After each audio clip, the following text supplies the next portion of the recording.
Hey everybody, Nick Espinoza, your chief security fanatic here. And in internet news, internet itself, somebody is cutting undersea internet cabling. And so let's wildly speculate or maybe use some logic, but here we go.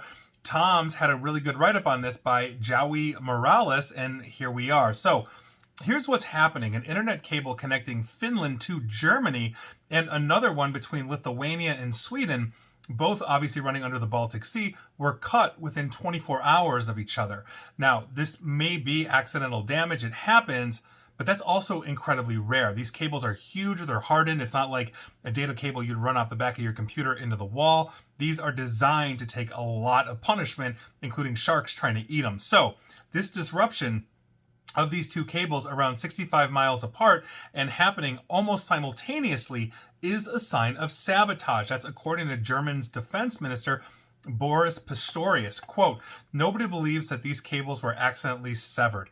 We have to know that without knowing specifically who it came from, that it is a hybrid action, and we also have to assume that without knowing by whom yet, that this is sabotage," end quote. Now, the Finnish and German foreign ministers have also issued a joint statement saying, quote, "The fact that such an incident immediately raises suspicion of intentional damage speaks volumes about the volatility of our times." They also added, "Our European security is not only under threat from Russia's war of aggression against Ukraine, but also from hybrid warfare by malicious actors," end quote.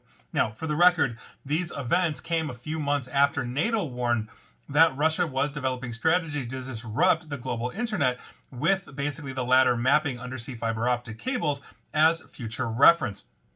I have actually talked about this on my radio show as well as podcasts, all that kind of stuff. This has been a known entity and a known threat that Russia has been doing for quite some time. And today, for the record, exactly today, as I am sitting here speaking to you, is day 1000 of that war that Russia started with Ukraine. Now, right before this suspected sabotage occurred, the U.S. government also recently allowed Ukraine to use some of its long-range U.S. weapons to attack targets in the Kursk region inside Russia itself. That obviously inflamed further tensions.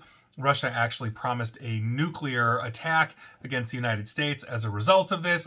Nobody thinks they're going to do that, but this has essentially been escalating in the last 24 to 48 hours, again, as I'm sitting here talking to you about this. So, also, in recent history, I should point out, this isn't the first such act of internet sabotage, basically in NATO, although basically France, for the record, suffered an optic cable sabotage during the Olympic Games in Paris recently. There's other reports of acts of sabotage, arson, cyber attacks, even bombings that have happened within NATO's borders during the past few years. But despite these attacks, internet disruption has remained limited. Now, Telia Lithuania, which is a company that runs that Lithuania to Sweden or Sweden to Lithuania cable, says that the damaged cable handled about 1/3 of Lithuania's internet capacity, but that traffic has already been restored, even though the cable has yet to be repaired. In other words, because Lithuania is essentially next door to Russia, it would be a really good thing for Russia to do if they wanted to invade Lithuania, to essentially make them deaf and blind. That's warfare 101, which now spills out into cyber warfare. Now, Cinia, which is the company behind the Finland-Germany fiber optic cable, also confirmed the service was down, although they said telecommunications networks are run through multiple links and it limited the disruption. So while that cable is in use between Finland and Germany, it's not nearly as heavily in use as Lithuania is depending on that cable from Lithuania to Sweden. So, still, and it should be pointed out, Western nations are planning to secure their undersea communications while cutting out companies with links to current adversaries like Russia and China. And after all, keeping lines of communication is key for effective coordination. One of the opening moves, as I mentioned in warfare, is to simply disrupt communications, make your enemy deaf and blind. And so by virtue of that, these could be dry runs, these could be tests. Obviously, if we're speculating, the logic also points to Russia being behind this, or a cutout of Russia, or someone friendly to Russia being part of this, because it furthers the Russian war effort. On top of it, Russia has done many different things outside of the theater of conflict in Ukraine, basically hacking Ukrainian organizations that are sending material support back home to their home country, etc., like the U.S. Ukraine Congress of America or whatever it's called got hit. I interviewed one of their founders near the start of the war, who was hacked almost immediately when that war started. Basically I was interviewing members of parliament, on my radio show, coordinating with them. I got banned from WhatsApp. As a result of that, we suspect the Russians to do that. I'm finally back on WhatsApp, which took almost 2 years. So there's a lot of stuff that goes on. And for the record, WhatsApp is not secure. I've done stuff on that too. But the point is that this is what we're looking at, and this is what we're talking about. Now, there's also net benefits to those that are outside of those cabling, or of those that control fiber optic cabling under the sea. So think about like an Elon Musk and Starlink. They'd be big fans of moving a lot of that communication to the orbit, in orbit to do this. The thing is, the latency, even though Starlink is much faster than traditional satellite systems, the latency and bandwidth capability of satellites is not where massive fiber optic cabling is.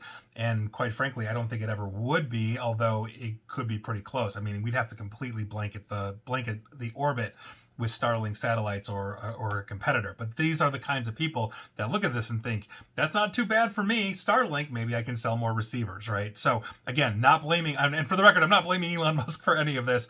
I really do think that all signs point to Russian sabotage here, and just given the frequency, meaning these were cut almost simultaneously, the odds are they probably had diving teams in there to do exactly that. So we're going to see what unfolds here. Like with everything, time will tell all. And again, day 1000 of this war in Ukraine, and hopefully it'll end sooner than later with positive results for Ukraine, not so much for Russia. But here we are.